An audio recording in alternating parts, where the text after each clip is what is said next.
Assalamualaikum warahmatullahi wabarakatuh. Perkenalkan, nama saya Alisa Tisyariah, mahasiswa semester 1 Politeknik Negeri Bandung angkatan 2024 dari Prodi Sarjana Terapan Manajemen Aset jurusan Administrasi Niaga. Di sini aku lagi ada di salah satu aset milik Kota Bandung, yaitu Bandung Creative Hub. Ada apa aja sih di sini? Ayo ikutin aku.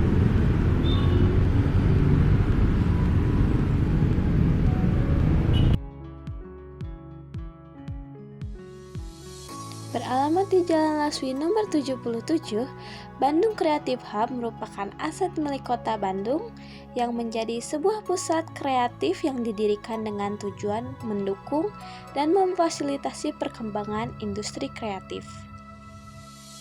Sebelum membahas lebih lanjut tentang Bandung Creative Hub, ada yang udah tahu belum sih apa itu aset? Sini aku jelasin. Definisi aset menurut International Financial Reporting Standards, aset adalah sumber daya yang dikendalikan oleh entitas sebagai hasil dari kejadian masa lalu dan dari mana manfaat ekonomi di masa depan diharapkan akan mengalir ke entitas tersebut. Dan menurut R.A. Suardjono, aset adalah sumber daya ekonomi yang dimiliki oleh perusahaan atau entitas bisnis yang dapat diukur dengan pasti diharapkan akan memberikan manfaat ekonomi di masa depan. Definisi manajemen aset menurut Sugiyama 2017, manajemen aset adalah ilmu dan seni merencanakan, melaksanakan, dan mengendalikan semua rangkaian kegiatan dalam merencanakan kebutuhan aset, mendapatkan atau mengadakan, melengkapi aspek legal, menginventarisasi, menilai, mengoperasikan, memelihara, menghapuskan, memusnahkan atau mengalihkan aset tersebut secara efektif dan efisien agar aset bernilai tinggi sepanjang umurnya. Definisi manajemen aset menurut International Organization for Standardization atau ISO, manajemen aset adalah kegiatan yang terkoordinasi suatu organisasi untuk mewujudkan nilai dari aset dengan memaksimalkan kinerja, memperpanjang umur aset, dan memastikan efisiensi serta efektivitas penggunaannya. Siklus aset menurut Sugiyama 2017, yang pertama adalah perencanaan kebutuhan aset, lalu pengadaan aset, aspek legal aset, inventarisasi aset, penilaian aset, pengoperasian aset, pemeliharaan aset terbagi menjadi dua, yaitu pembaruan atau penghapusan aset. Lalu setelah penghapusan ada pemusnahan aset dan pengalihan aset berupa penjualan, penyertaan modal, ataupun hibah. Klasifikasi aset terbagi menjadi tiga. Yang pertama, berdasarkan sifat wujudnya. Kedua, berdasarkan tujuan penggunaannya.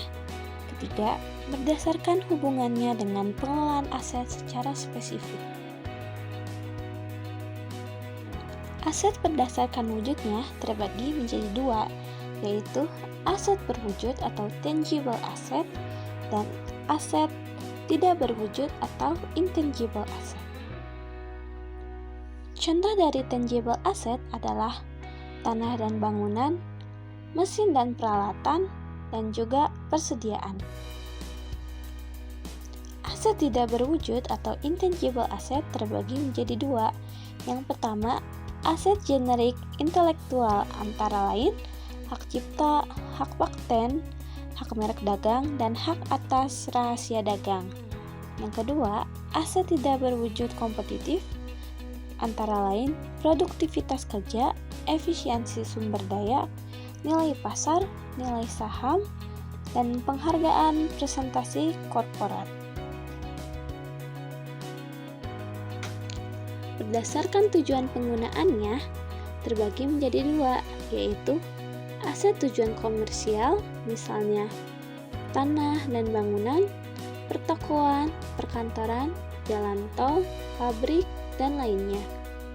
Yang kedua, aset tujuan non-komersial, misalnya seperti aset jalan raya, waduk dan irigasi, rumah sakit, sekolah, dan lainnya.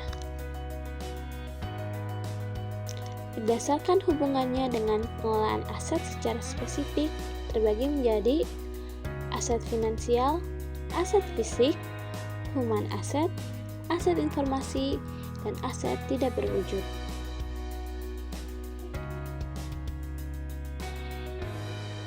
Tujuan manajemen aset. Menurut Sugiyama 2021, secara umum untuk pengambilan keputusan yang tepat agar aset yang dikelola berfungsi secara efektif, efisien, dan bernilai tinggi sepanjang umurnya. Tujuan inti manajemen aset adalah meminimalisasikan biaya selama umur aset bersangkutan, dapat menghasilkan laba yang maksimum, dan dapat mencapai penggunaan serta pemanfaatan aset secara optimum. Aset yang saya minati adalah Bandung Creative Hub. Bandung Creative Hub merupakan aset milik Kota Bandung yang sangat bermanfaat untuk orang-orang yang ingin mengeksplorasi berbagai macam kegiatan seperti menyalurkan hobi, mengembangkan ide, mempromosikan produk, berbagai macam acara seni, membuat bisnis, dan lainnya.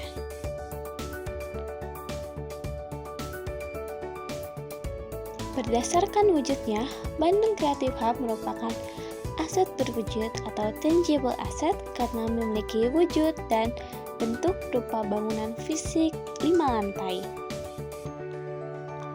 Berdasarkan fungsinya, Bandung Creative Hub merupakan aset non-komersial karena semua fasilitas yang disediakan Bandung Creative Hub bisa diakses oleh umum secara gratis tanpa biaya apapun. Berdasarkan pengelolaannya, Bandung Creative Hub merupakan aset fisik karena menyediakan berbagai macam fasilitas seperti studio musik, studio fashion, studio tari, studio animasi, working space, perpustakaan, dan lainnya. Fasilitas di Bandung Creative Hub bisa diakses secara langsung, tapi ada beberapa ruangan yang memerlukan reservasi. Untuk reservasi bisa menghubungi sosial media Bandung Creative Hub atau langsung datang dan menuju pusat informasi di lantai 2 depan perpustakaan.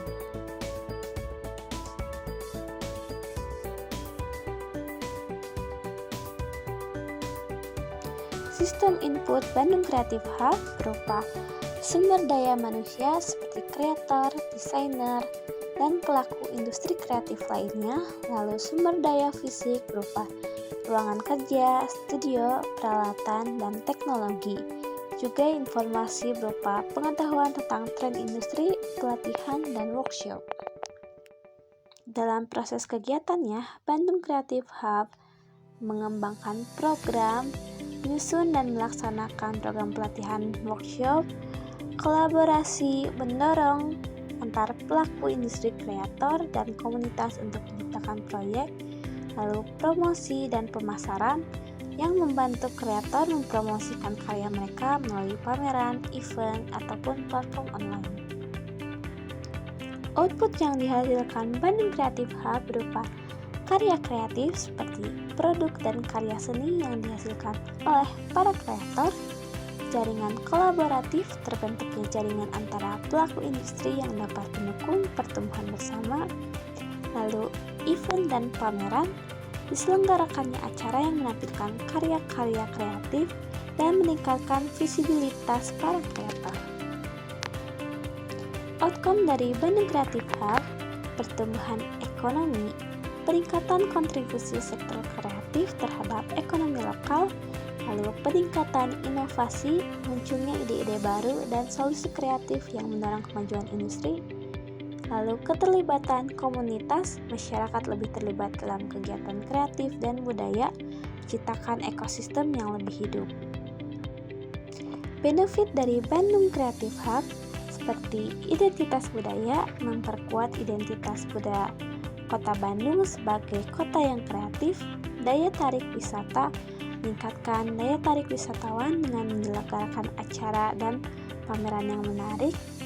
Lalu sustainability, yaitu mendorong praktik berkelanjutan dalam industri kreatif yang dapat berkontribusi pada lingkungan dan masyarakat.